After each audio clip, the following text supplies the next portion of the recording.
Says Rafiq. Now they're through. Back to Ian Hume. Brilliant!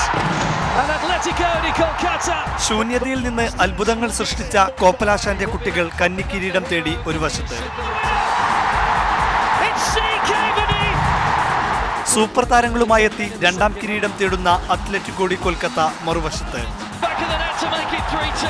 മത്സരം കലൂർ സ്റ്റേഡിയത്തിലാണെന്നത് കേരള ബ്ലാസ്റ്റേഴ്സിന് പ്രതീക്ഷയാണ്. തുടർച്ചയായ 6 വിജയങ്ങളാണ് ആരോൺ ഹ്യൂസും സംഘവും കൊച്ചിയിൽ ആഘോഷിച്ചത്.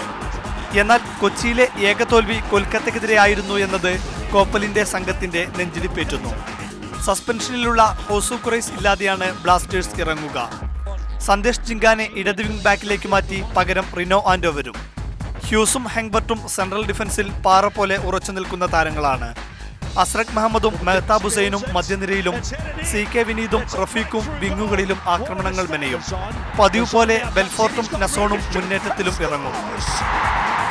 മുംബൈക്കെതിരായ സെമിയിൽ 10 പേരിലേക്ക് ഒതുങ്ങിയിട്ടും കാണിച്ച പോരാട്ട വീര്യത്തിലാണ് കൊൽക്കത്ത കലാശപ്പോരിനൊരുങ്ങുന്നത്.